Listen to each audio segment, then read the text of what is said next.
नमस्कार, मैं भूपेंद्र पटवा। एकता न्यूज़ में आपका स्वागत है। चलते हैं खबरों की ओर। कोष्टापारा स्थित भगत चौक में श्रीमद् भागवत ज्ञान यज्ञ सप्ताह का आयोजन किया गया है।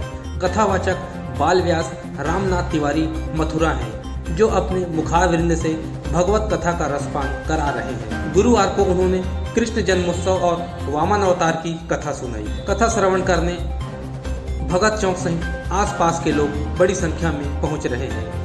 यह आयोजन श्रीमद् भागवत ज्ञान यज्ञ समिति एवं समस्त वार्डवासियों द्वारा किया गया है।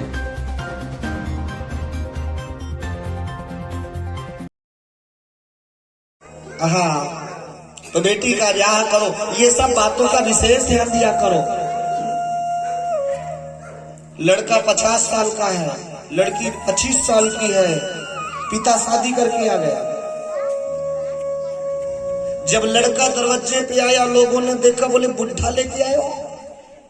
बोले बुढ़ा मत देख, पैसा वाला है, बहुत पैसा है, लड़की रानी बन के रहेगी। तुमने लड़की को रानी बनाया कि जिंदगी बर्बाद कर दिया पैसे के चक्कर में। और आजकल ये हो रहा है जो नहीं होना चाहिए। देखो मेरी माँ, करदम मनु जी पृथ्वी के प्रथम मानव है, लेकिन अपनी बेटी का ब्याह किसके साथ करने जा रहे हैं? सन्यासी के साथ। आहा, लेकिन सन्यासी कभी ब्याह करता नहीं है। जब मनु जी करदम ऋषि के पास गए, बोले मेरी बेटी से ब्याह कर लो, तो करदम ऋषि ने कहा मैं ब्याह नहीं करूंगा। तो मनु जी को लगा लड़का बढ़िया है, ब्याह हो जाएगा तो लड़की खुशहाल रहेगी। तो अगुआ किसको बनाए? तो स्वयं भगवान को अगुआ बना लिए। स्वयं भगवान को। भगवान कौन है? मनु जी के दादा है। अरे भाई, भगवान के बेटा हुए ब्रह्मा नाभि से, और ब्रह्मा के हुए मनु जी। तो ब्रह्मा जी के मनु जी के पिताजी कौन है? ब्रह्मा जी। और ब्रह्मा जी के पिताजी कौन है? ठाकुर जी। तो मनु जी के भगवान क्या हुए? बोलो, दादा ही हुए ना। तो दादाजी को अगुआ बना दिए, बोले आज चलो। तो भगवान आए करदम ऋषि के पास, बोले हमारी नातिन से ब्याह कर लो ना, करदम ऋषि से। तो करदम ऋषि ने कहा नहीं गोविंद, मैं ब्याह नहीं करूंगा, मैं सन्यासी बन गया हूं, मैं सन्यास धारण करूंगा। भगवान बोले सन्यासी किस लिए बने हो? तो करदम ऋषि ने कहा आपको पाने के लिए। तो भगवान बोले कान लाओ, यहाँ एक बात बताओ, कान लाओ, एक बात बताऊं, गुप्त बात है। करदम ऋषि ने कान आगे किया। भगवान बोले अगर तुम तो मैं तुम्हारे यहाँ बेटा बन के आ जाऊंगा। अगर तुम ब्याह कर लोगे तो बेटा बन करके मैं ही आ जाऊंगा। आहा, अब तो करदम जी कहने लगे सरकार अगर आप बेटा बन करके आओ तो मैं 4 ब्याह कर लूंगा। अगर हम बेटा बन करके आओ तो मैं 4 ब्याह कर लूंगा। भगवान बोले 4 नहीं, बस 1। और सुनो, थोड़ा सा नखरा करना। अब मैं बेटा बन करके आऊंगा इसका मतलब नहीं कि ब्याह ही। अब लड़की वाले आएंगे तो लड़के को एकदम आगे बढ़ करके नहीं बोलना चाहिए, थोड़ा शर्मा ना। कम से कम 3 बार मना करना, कम से कम 3 बार मना करना, उसके बाद फिर हाँ कहना। और विवाह करोगे तो मैं बेटा बन करके आऊंगा। अब करदम ऋषि तो बड़े खुशी हो गए, भैया ब्याह करने के बाद भगवान बेटा बन करके आए तो कौन नहीं करेगा। हा? दूसरे दिन मनु जी अपनी बिटिया देवहूति को लेके आए, और जैसे बिटिया देवहूति को लेके आए, बोले करदम जी अब आप मेरी बेटी से ब्याह कर लो। तो भगवान ने क्या कहा था? थोड़ा सा शर्माना और 3 बार। अच्छा, लड़का जीवन में पहली बार कब शर्माता है? लड़का पहली बार कब शर्माता है? जब पहली बार उसको देखने के लिए लड़की के मामा और लड़की के चाचा और लड़की के पापा पहली बार जब देखने के लिए आते हैं और आकर के लड़के के घर में बैठते हैं और कहते हैं कि अब लड़का को थोड़ा बुलाओ, लड़का देखने का है। और फिर जब लड़का आता है पहली बार, उस समय उसका चेहरा देखना। जब पहली बार आता है, सर को नीचे करके आराम से कुर्सी पे बैठ जाता है, एकदम शांत। फिर लड़की का चाचा कहता है, क्या नाम है? हमारी बिटिया से ब्याह करोगे? तो करदम ऋषि मन में सोचने लगे कि अगर मैं एक बार मना किया, दोबारा पूछे ही नहीं, तो उनकी शादी होगी ही नहीं, चले जाएंगे। और अगर चले गए तो फिर भगवान बेटा बन करके आएंगे नहीं। तो ये 3 बार पूछे, मैं 3 बार मना करूं, इससे अच्छा है कि एक ही बार में मना कर दूं। मनु जी ने कहा करदम ऋषि से, आप मेरी बिटिया से ब्याह करेंगे? तो करदम ऋषि को लगा एक ही बार में 3 बार मना कर देता हूं। करदम ऋषि ने कहा, नहीं करूंगा, नहीं करूंगा, नहीं करूंगा, हाँ अब करूंगा, नहीं करूंगा, नहीं करूंगा, नहीं करूंगा, हाँ अब, हाँ करूंगा, नहीं करूंगा, हाँ अब करूंगा। सामने भगवान खड़े थे। भगवान को लगा कि मेरा भक्त कितना भोला है, कितना भोला है। भगवान के आंख से एक अश्रु गिर गया और वही अश्रु बिंदुसार तीर्थ के रूप में प्रकट हो गया, आज भी बह रहा है। करदम ऋषि का विवाह श्री मनु जी ने अपनी बेटी देवहूति के साथ संपन्न किया। करदम जी के हाथ में देवहूति का हाथ सौंप दिया, पानी ग्रहण हुआ। विवाह के प्रथम रात्रि, विवाह के प्रथम रात्रि आज पहली बार करदम ऋषि ने देवहूति, ध्यान से सुनना, विवाह के प्रथम रात्रि आज पहली बार करदम ऋषि ने देवहूति का घूंघट उठाया। और जैसे देवहूति का घूंघट उठाया, आहा, देवहूति बड़ी सुंदर थी। लक्ष्मी के सौंदर्य को फेल कर देने वाला सौंदर्य देवहूति माँ के पास था। देवहूति बड़ी सुंदर थी। देवहूति का सौंदर्य देखने लगे और सौंदर्य देखते देखते देवहूति इतनी सुंदर थी कि करदम ऋषि की समाधि लग गई। भारत के इतिहास में ये पहली बार हुआ, पति की समाधि लग गई। किस लिए? पत्नी सुंदर है। बोलो राधे राधे। जब मेरी पत्नी देवहूति इतनी सुंदर है तो हमारे राधा रमण कितने सुंदर होंगे। जब देवहूति इतनी सुंदर है तो देवहूति को बनाने वाले हमारे ठाकुर जी कितने सुंदर थे।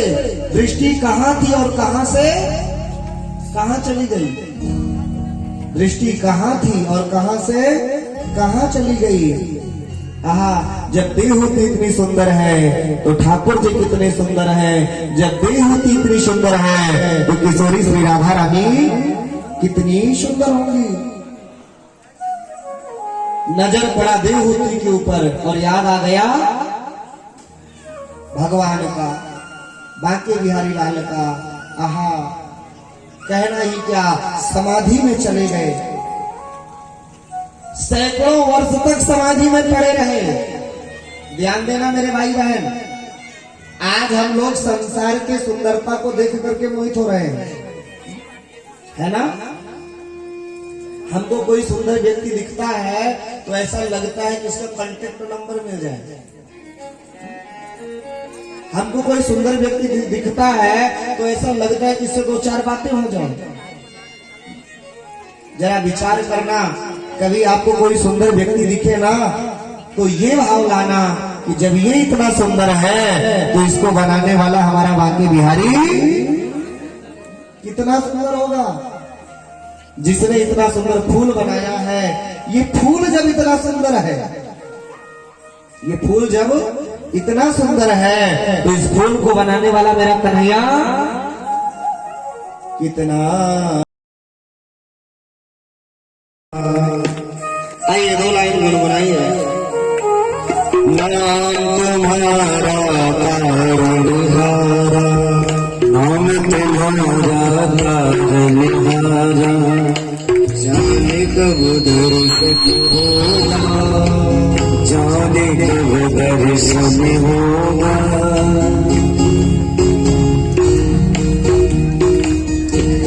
जिसकी रचना इतनी सुंदर, वो कितना सुंदर होगा, वो कितना सुंदर होगा। नाम तुम्हारा तारणहारा, तेरा दर्शन होगा। जिसकी रचना इतनी सुंदर, वो कितना सुंदर होगा, वो कितना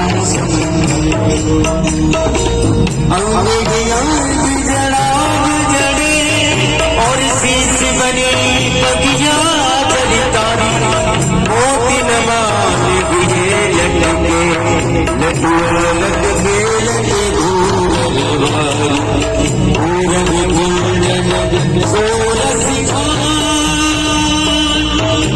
ये माधुरी मूर्ति मैंने निहारी, चारों निशान की महाअविनाशी जोते, अभी जरूर भागेंगे गाड़ी जोते, अभी जरूर भागेंगे गाड़ी। नाम तुम्हारा तारणहारा, अब तेरा दर्शन होगा। जिसकी रचना इतनी सुंदर, वो कितना सुंदर होगा, वो कितना सुंदर होगा। नाम तुम्हारा तारणहारा, नाम तुम्हारा तारणहारा, अब तेरा दर्शन होगा। जिसकी रचना इतनी सुंदर, वो कितना सुंदर होगा, कितना सुंदर होगा। तेरे गिटारे कटार संगीत की बांग की तार तुम्हारी की जगह, सुंदर नारी का बोलन पे उस जान सुधीर निगारी की जगह, रासेश्वरी की मेरे लगू या मोहन की बनवारी की जगह, प्रेम से जो बोलो सदा सुबेदारी की जय जय, बोलो शिवों की बिहारी की जय जय, बोलो शिवों की बिहारी की जय जय।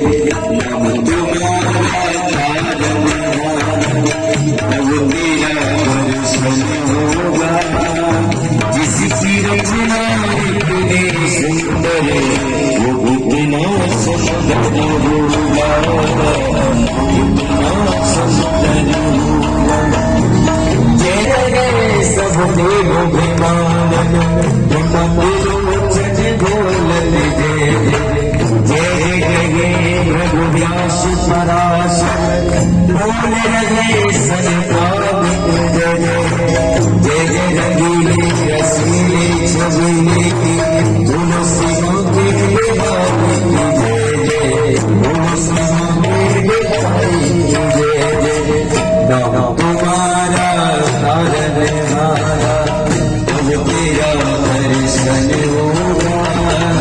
जिसकी रचना इतनी सुंदर, वो कितना सुंदर होगा, वो कितना सुंदर होगा।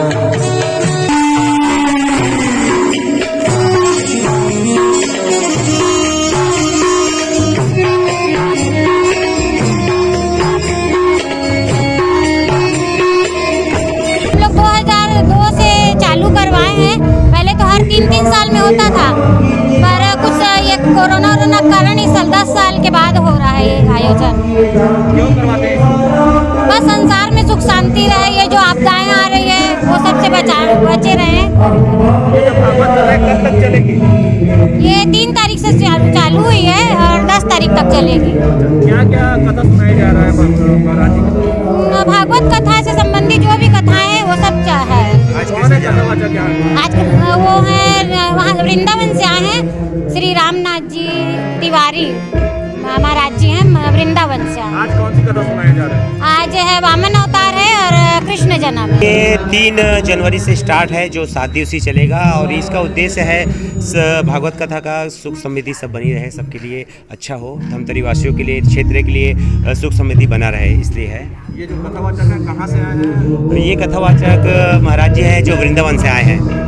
कहाँ से लोग पहुँच रहे हैं भागवत की? यहाँ पूरे अभी तो कोरोना काल प्रोटोकॉल का हम पालन कर रहे हैं, फिर भी आसपास के क्षेत्र है, जालमपुर है, सालेवारपारा है, ब्राह्मणपारा, सब लोग यहाँ। एकता न्यूज़ में आज बस इतना ही। अगले बुलेटिन में फिर मिलेंगे, तब तक के लिए नमस्कार।